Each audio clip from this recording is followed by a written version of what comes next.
Whether you think they are a topic of elaborate theories or a subject we are touching closer and closer on each year, UFO sightings have been a point of discussion for decades.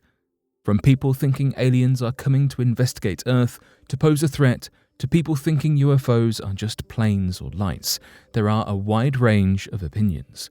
So today, here at Unexplained Mysteries, we'll be taking a look at 3 fascinating UFO sightings.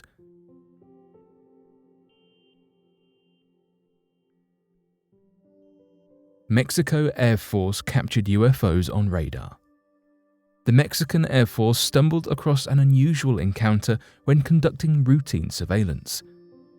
The radar sighting indicated several unidentified flying objects at the astonishing height of 11,500 feet, prompting many questions, queries, and much confusion. The initial surveillance was keeping an eye out for illegal aircrafts attempting to enter Mexico. The Air Force group of 8 were using C-26 Merlin aircraft, fully equipped with up-to-date radar technology.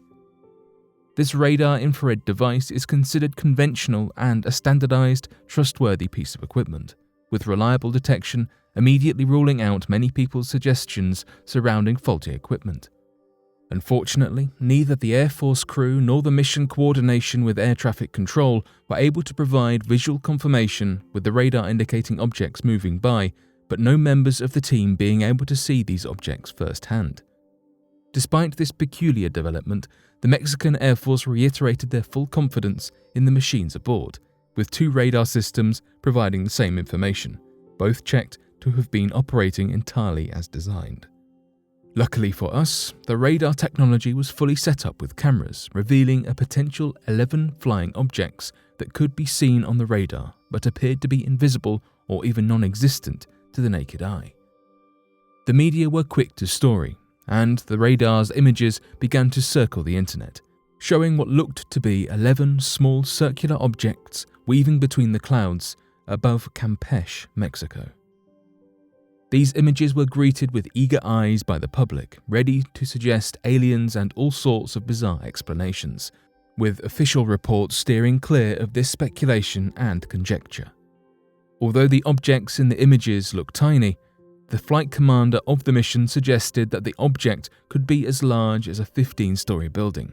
When comparisons are drawn between this and the size of airborne objects the Air Force aimed to track traditionally. Despite the flight commander's keen contribution, the Mexican Secretary of Defense and the Mexican government remained silent, at least in terms of public claims, announcements, or theories. Those in official positions of higher prestige and authority have only confirmed objective matters, including that it was the Mexican Air Force that came across this discovery, and that this appears to be factual material.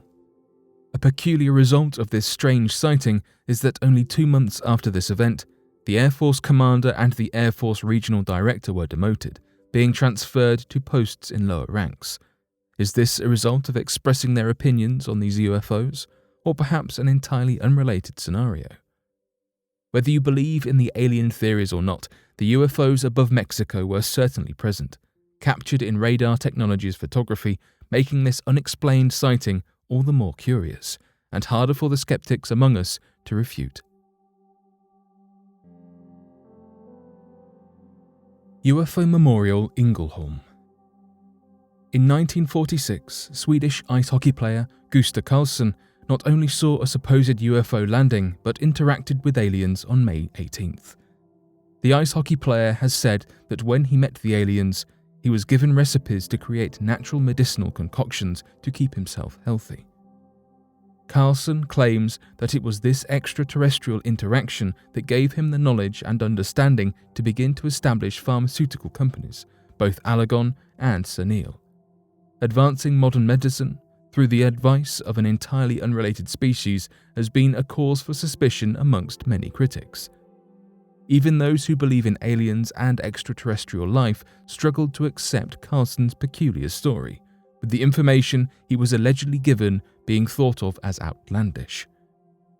A Swedish group called the Class Van of UFO Sweden aims to probe a little further, investigating stories of UFO sightings throughout Sweden. Regarding Karlsson's anecdote, The group decided there simply wasn't enough evidence to embrace this claim, ultimately dismissing this 1946 UFO sighting. In spite of the group's ruling, in 1972, a memorial was erected in Kronoskogen, Ängelholm, honouring the odd discovery of natural remedies presented to Carlson by alien species. The memorial is a concrete model of a UFO above a concrete base, marking the visiting of alien life. The only other UFO memorial within Europe can be found in Poland, where there is a UFO memorial ground in Emilsyn. Whether or not you consider aliens to exist or to have presented medicinal information, Carlson certainly believes he owes credit to another unknown life form for his pharmaceutical companies.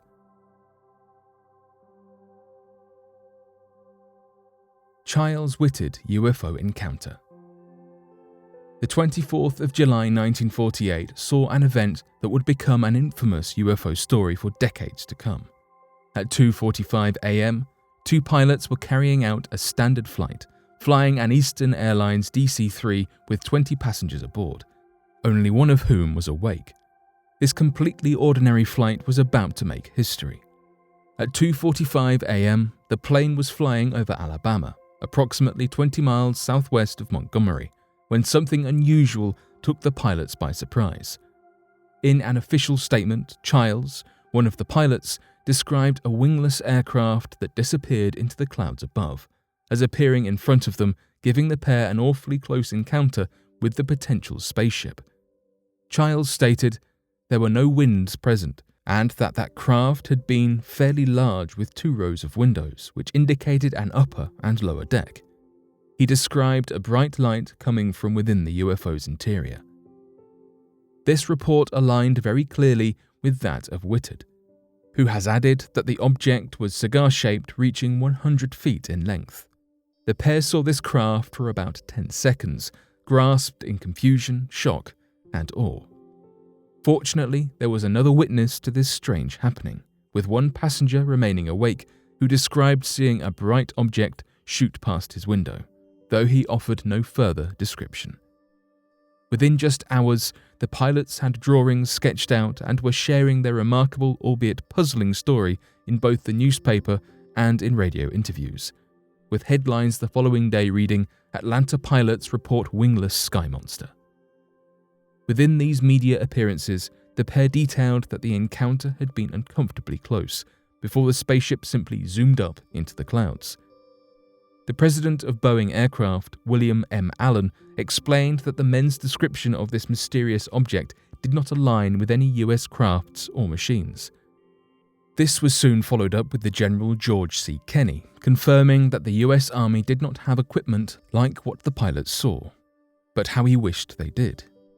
Despite many UFO claims having been made in the past, the Childswitted incident has held up with a little more rigor, with Air Force investigators giving more consideration and credibility to this sighting than many others. The explanation for this incongruity came from the high status of Childs and Whitted, as Air Force officers who served throughout World War II, with McKelvey, the passenger witness, also being an Air Force veteran. Even though there was a great deal of investigating, no concrete explanations were presented. Instead, a confidential document holding the title "Estimate of the Situation" was compiled, aiming to explain the UFO sighting, and concluding statements suggested it was an interplanetary object, although this did not sit well with officials. The alternative theories proposed by some included the notion that this odd UFO was a product manufactured a little closer to home by the USSR, the USA's Cold War rival. With the space race officially beginning in 1955, it isn't impossible for the early steps of the Soviet Union to have begun in 1948.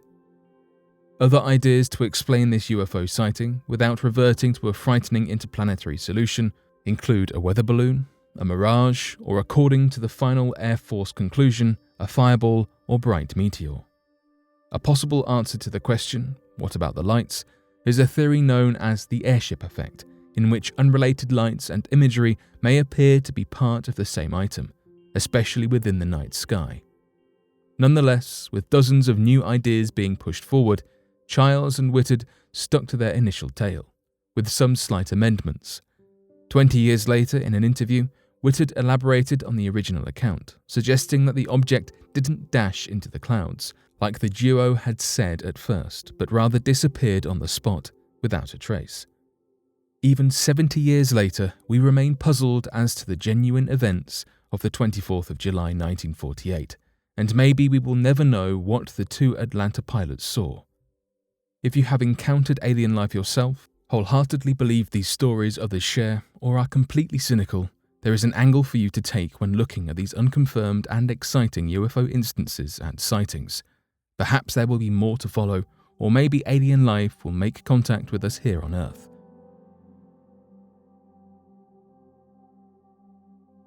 But what do you make of these fascinating UFO sightings and stories? Be sure to let us know your thoughts in the comment section below and help us by growing this community while working to solve these unexplained mysteries. Thank you for watching, and don't forget to subscribe for more videos.